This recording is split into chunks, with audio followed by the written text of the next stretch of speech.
اعوذ باللہ من الشیطان الرجیم۔ پناہ مانگتا ہوں میں اللہ کی شیطان مردود سے۔ بسم اللہ الرحمن الرحیم۔ السلام علیکم ورحمۃ اللہ وبرکاتہ۔ میں اپنے تمام معزز ناظرین کا شکریہ ادا کرتا ہوں کہ آپ نے بہت قیمتی وقت ہمارے اس یوٹیوب چینل کو عنایت فرمایا۔ صرف اور صرف 3 منٹ میں خود استخارہ کریں، وہ بھی سورۃ الفاتحہ کے ذریعے۔ خواب میں اپنے مقاصد، اپنے جو بھی آپ کی حاجات ہیں، مثلا شادی میں رکاوٹ، شادی ہوگی یا نہیں ہوگی، پسند کی شادی ہوگی یا نہیں ہوگی، تمام مسائل کا حل آپ صرف اور صرف 3 منٹ میں یہ عمل کریں، یہ استخارہ کریں تو انشاءاللہ عز و جل آپ کے تمام مسائل، تمام پریشانیاں حل ہو جائیں گی اور دور ہو جائیں گی۔ لیکن اس سے پہلے میری گزارش یہ ہے کہ اگر آپ نے ابھی تک ہمارا چینل سبسکرائب نہیں کیا تو ہمارے اس چینل کو کریں سبسکرائب، تاکہ اس طرح کی لیٹسٹ اور نئی سے نئی ویڈیو آپ تک بآسانی پہنچ سکے۔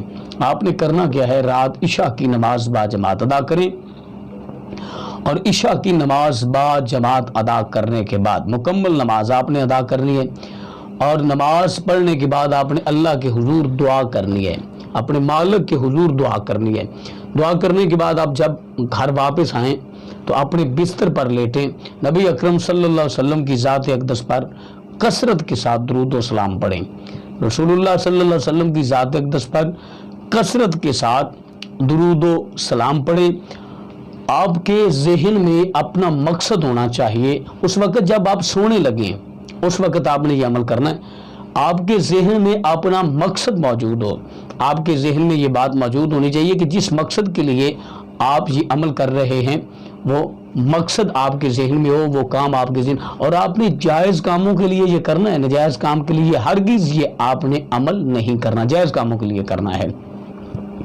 اور پھر جب آپ پنجابی اندر جو کہتے ہیں کچی پکی نیند کا غلبہ جب آپ پر ہو تو آپ نے اس وقت سورۃ الفاتحہ کی تلاوت کرنی ہے، اس طرح کہ آپ سورۃ الفاتحہ کی تلاوت کرتے کرتے سو جائیں، مقصد آپ کے ذہن میں ہونا چاہیے، تو انشاءاللہ عز و جل خواب میں آپ کو اپنا جو مقصد، جو آپ کام کرنا چاہ رہے ہیں، جس مقصد کے لیے آپ نے یہ وظیفہ، یہ عمل استخارہ کیا ہے، انشاءاللہ خواب میں وہ آپ کو نفع یا نقصان ہو وہ خواب میں نظر آ جائے گا۔ تو ہمیں امید ہے کہ آج کی ہماری ویڈیو آپ کو اچھی لگی ہوگی۔ ملتے ہیں نیکسٹ، تب تک اللہ نے کے بعد۔